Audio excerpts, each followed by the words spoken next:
Ngabe ubuwazi ukuthi zimbili izindlela zokuthi uphuze imoringa yakho kamnandi-ke ukuze uyijabulele ingene kwisystem yakho iabsorbe-ke eyokuqala eyokuyenza emanzini, ungakhetha amanzi afudumele noma abandayo kukuwe.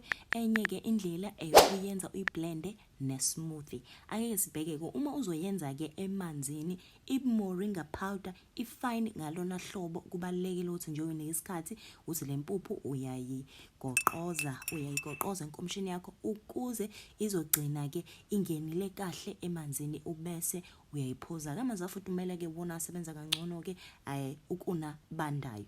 Kubalulekile ukuthi sazi ukuthi uma uphuza imoringa ungayiphuza ekuseni nantambama. Kuya-ke ngabantu isystem yakho, mhlambe uma ungcolile kakhulu ungaqala ngokuthi uthathe nje once a day bese kuya-increase i-dosage njengokujwayela-ke kwesisu sakho-ke. Kanti-ke uma uzoyenza kwi-smoothie-ke ungazikhethela wena-ke ukuthi ufaka maphi ama-fruit nama-veggie kwi-blender yakho, bese ufaka-ke no-powder wemoringa. Ungaqala nge-teaspoon uye unyuse kuze kufike kwispoon, bese-ke uhlanganisa konke-ke bese uyayithokozela. Nayo-ke futhi ungayenza-ke nge-convenience yakho ekuseni noma ntambama. Siyabonga.